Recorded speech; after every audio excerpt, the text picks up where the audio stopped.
여러분, 우리는 하나님의 백성입니까? 아니면 대한민국의 백성입니까? 네?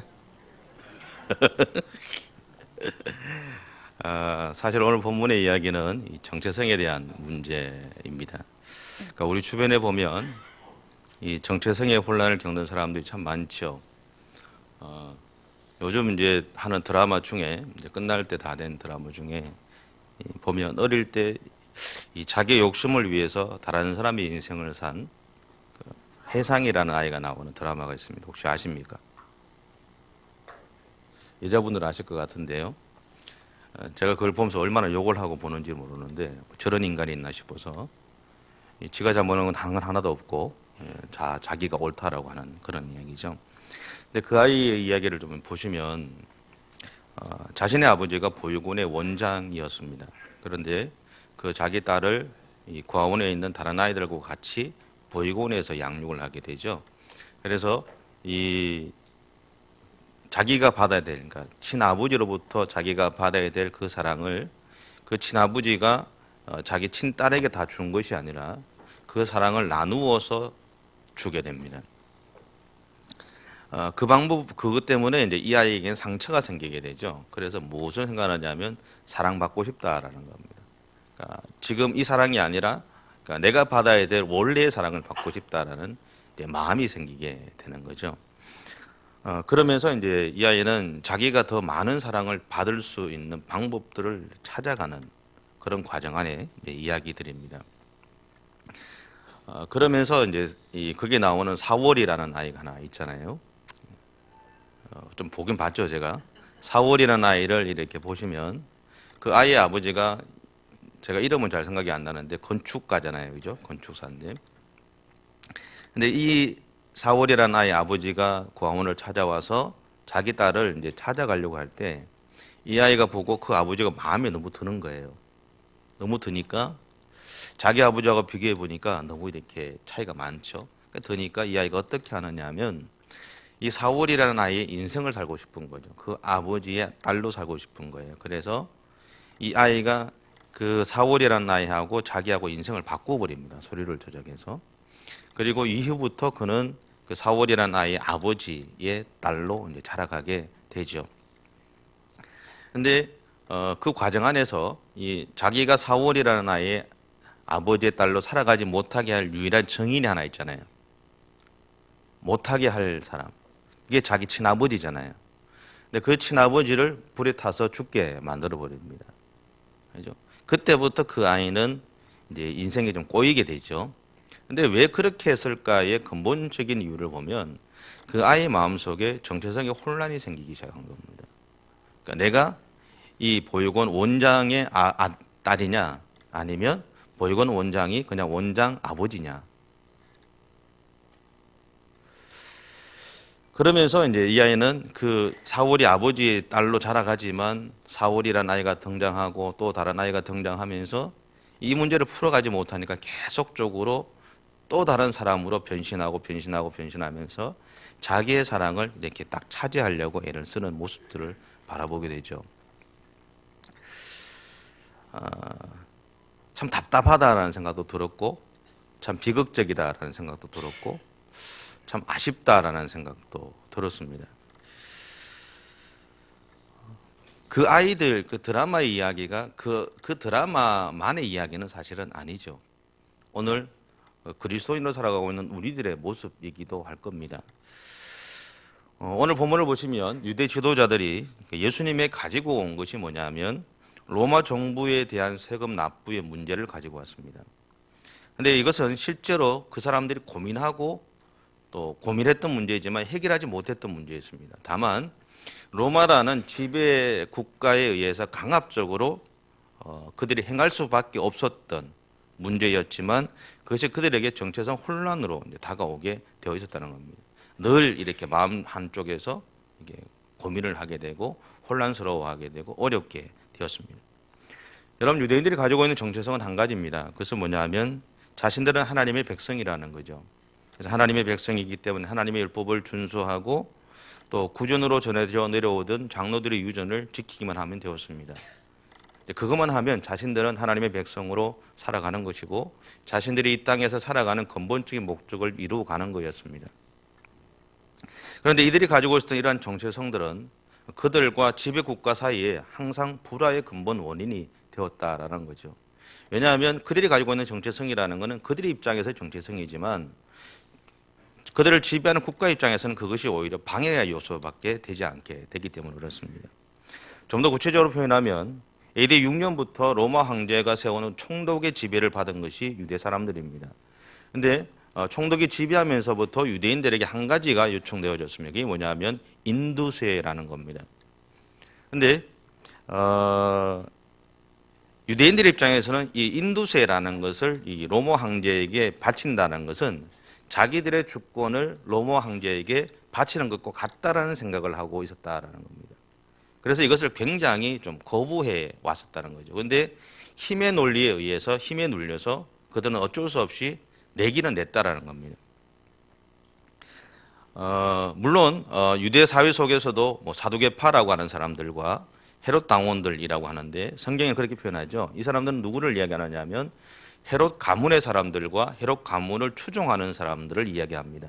그래서 어떤 신학자들은 헤롯 당원들보다는 헤롯의 사람들이라고 이렇게 표현하기도 합니다. 그런데 이 사람들을 제외하고 대부분의 유대인들은 가이사에게, 그러니까 황제에게 세금을 바치는 것은 옳지 않다라는 생각을 가지고 있었다라는 겁니다.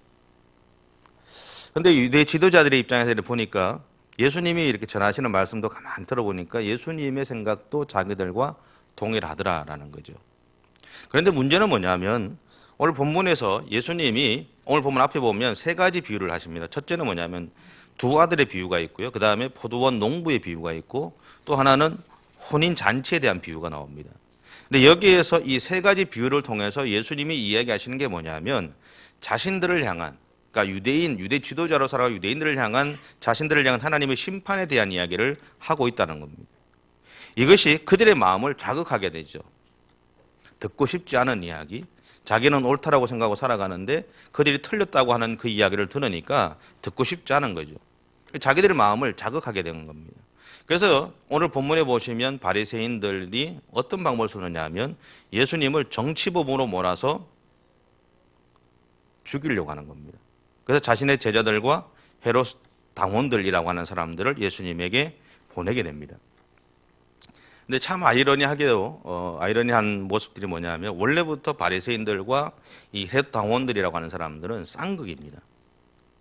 그러니까 대화도 하지 않고 서로를 인정하지도 않습니다. 정치적 노선도 다르고 신앙적 노선도 다릅니다. 전혀 인정하지 않는 사람들인데 예수님을 죽이려는 목적을 위해서 이 순간 손을 함께 잡았다라는 겁니다. 그러면 한 번 잡았으면 계속 가야 되잖아요. 그죠? 근데 그러고 나서 또 헤어지는 거예요. 틀리니까.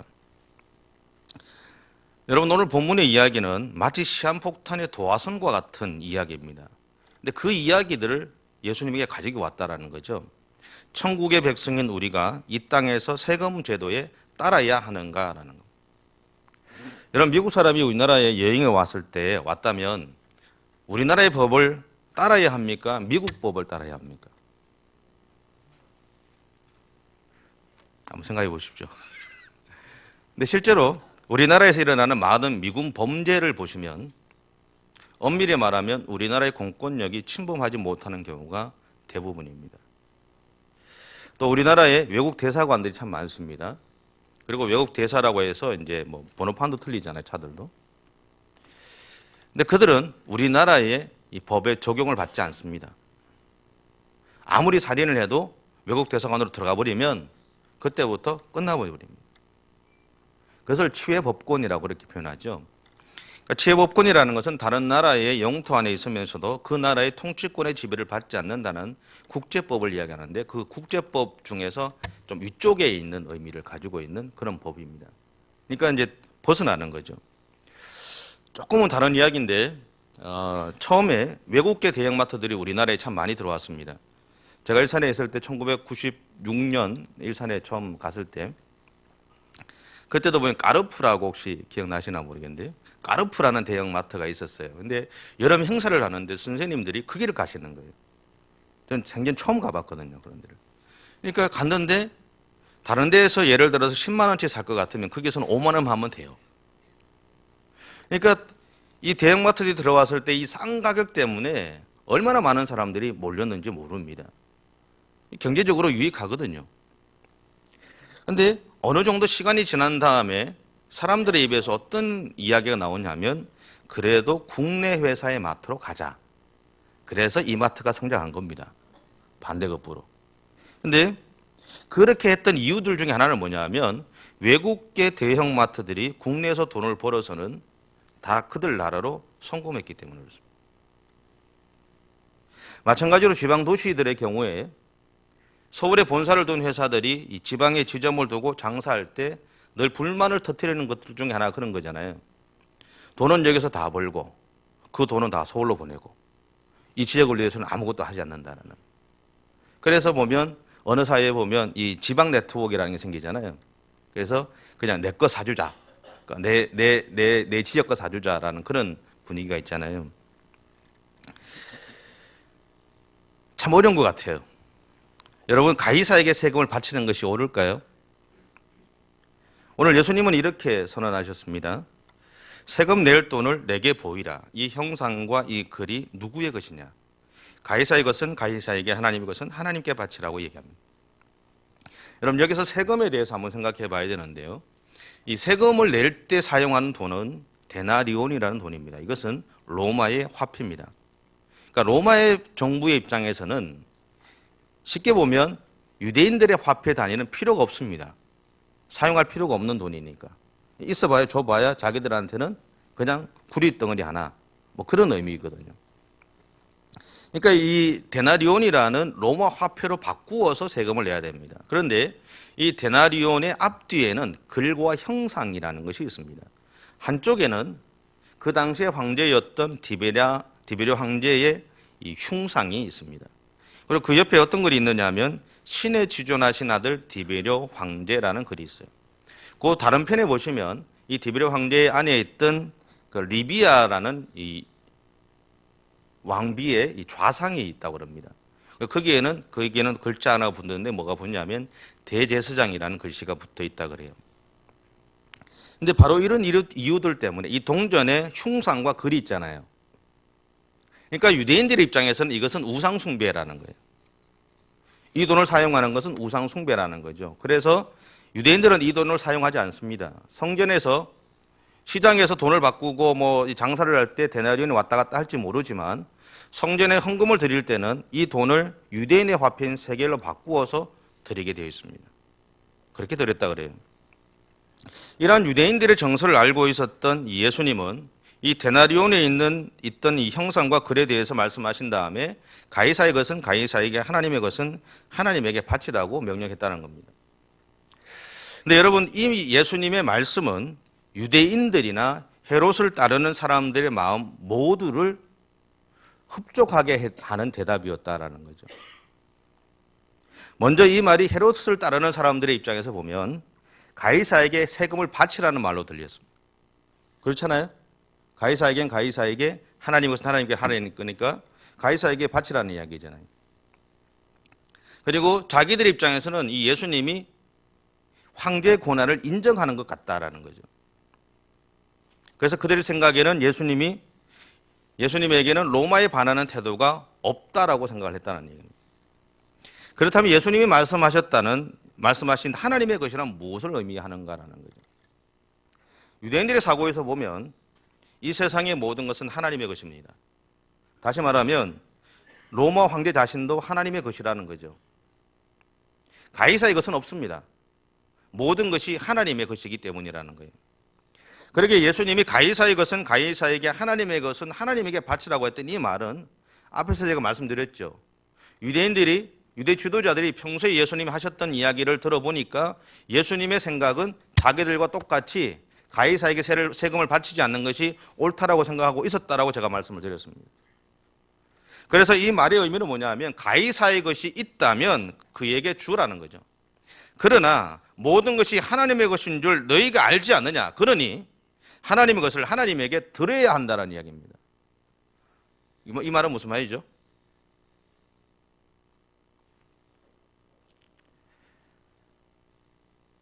여러분, 가이사의 것은 없다는 얘기입니다. 미리 말하면. 가이사의 것은 없다는 얘기죠. 모든 것이 하나님의 것이라는 겁니다. 하나님의 것은 하나님께 바치라는 이 말 속에 감추어진 의미는요, 예수님이 모든 것이 하나님의 것이라는 자신의 입장을 피력하는 동시에 우리가 진정으로 인정해야 될 통치권은 하나님이 통치하는 것밖에 없다는 얘기입니다. 그렇기 때문에 이 로마의 증세에 대해서 불만을 가지고 있었던 유대인들은 이 말씀을 통해서 예수님을 인정하게 된 거죠. 예수님에게 등을 트지 않는 겁니다. 예수님을 정치범으로 몰려고 사람들이 왔었는데 그 사람들의 마음이 돌아서 버렸다는 얘기입니다. 여러분, 예수님의 사상에 의하면 이 세상에서 하나님의 다스림을 피할 것은 아무도 없습니다. 정치도 그렇고 사회도 그렇습니다. 다시 말하면 그리스도인의 정치 활동이나 사회 활동은 하나님 안에서 이루어져야 된다는 얘기예요. 왜냐하면 이것이 우리가 하나님의 것을 하나님에게 드리는 행위이기 때문에 그렇습니다. 요즘 우리나라의 교회 공동체를 보면 신앙과 생활이 양분화되어 가는 모습들을 많이 보게 됩니다. 그런데 하나님에게는 사업은 사업이고 신앙은 신앙이다라는 사고방식이 옳지 않습니다. 그 이유는 그리스도인에게는 사업이고 신앙이고 정치가 곧 신앙이 되어야 하고 우리의 삶이 신앙의 현장이 되어야 하기 때문에 그렇습니다. 여러분, 이것이 오늘 예수님이 우리에게 하시는 이야기입니다. 여러분, 우리도 모르게 내 삶의 현장과 신앙과 이분화시켜버립니다. 그러면서 다른 사람들을 바라볼 때, 다른 믿음의 사람들을 바라볼 때는 저 사람은 왜 신앙대로 못 살지라고 지적하고 살아가죠. 가이사의 것은 가이사에게, 하나님의 것은 하나님께 드리라고 하는 그 이야기는 우리가 인생을 살아가면서 일어나는 수많은 일들이 그 일들을 통해서 결과적으로는 하나님의 영광을 드러내는 삶을 살아가야 된다라는 의미가 그 안에 포함되어 있다는 이야기입니다. 그러면서도 이 가이사의 것은 가이사에게, 하나님의 것은 하나님께 바치라는 이 말씀은 어떤 면에서는 유대 사회 안에서 정체성의 혼란을 해결하는 복음과 같은 메시지였던 겁니다. 여러분, 바울이라는 사람을 잘 아실 겁니다. 바울은 비록 우상에게 제사를 드렸던 음식이라도 그 음식이 하나님을 향한 나의 믿음에, 그러니까 자신의 믿음에 영향을 끼칠 수 없다는 거죠. 그렇지만 하나님이 주신 모든 것이 선하기에 자신은 그것을 먹을 수 있는데, 그리고 그것을 먹는 데 대해서 아무런 거리낌도 없는데 자신의 행동을 통해서 다른 사람들이 시험에 들 수 있다면 자신은 그러한 자신의 신앙적 자유를 제한하겠다고 했던 겁니다. 이것이 그리스도인으로서의 바울의 정체성입니다. 그리고 이것이 오늘 예수님이 우리 안에서 세우기를 원하시는 그리스도인의 정체성이기도 합니다. 여러분, 복음은 우리를 올가매기 위한 것이 아닙니다. 복음은 우리에게 자유를 주는 거죠. 그런데 그 자유를 내 마음대로 쓰지 못하는 그것이 나 스스로를 올가매고 있는 거죠. 우리는 하나님을 위해서 내가 가지고 있는 자유를 기꺼이 올가맬 수 있어야 된다는 겁니다. 나보다 신앙이 약한 사람들, 나보다 연약한 사람들, 그 사람들을 바라보면서 내가 할 수 있는 이야기가 참 많지만 때로는 그 입을 닫아야 된다는 것이고, 내가 할 수 있는 모든 일들이 많지만 때로는 그것을 내려놔야 된다는 얘기입니다. 그것이 공동체의 유익을 위한 것이라면 그렇게 해야 된다는 거죠. 세상 사람들처럼 내 것만을 생각하고 살아간다 그러면 그건 예수 믿는 것과 상관없잖아요. 여러분, 우리는 꼭 기억하셔야 됩니다. 전에도 제가 말씀드렸지만 주여 주여 하는 자마다 다 천국에 가는 것은 아니다. 내가 다시 왔을 때 너에게 믿음을 보겠느냐, 왜 예수님이 그 이야기를 하셨는지를 우리는 고민해야 된다는 거죠. 여러분, 예수님에게는요, 세금을 내고 안 내는 문제가 중요한 것이 아닙니다. 예수님에게는 내가 하나님의 백성으로 살아가고 있는가, 하나님이 나를 이 땅에 보내신 목적에 합당하게 살아가고 있는가라는 그리스도인의 정체성을 잃지 않고 살아가는 것, 그것이 중요하다라는 얘기. 오늘 여러분에게는 내가 나를 이 땅에 보내셨던 하나님의 그 부르심의 목적에 합당하게 살아가기 위한 선한 싸움들이 있으시기 바랍니다. 그냥 결론적으로 그냥 이야기를 할게요. 오늘 제목을 제가 세금을 내야 하는가라고 정했습니다. 세금을 내야 할까요? 세금을 내도 됩니다. 그렇죠? 세금은 내도 됩니다.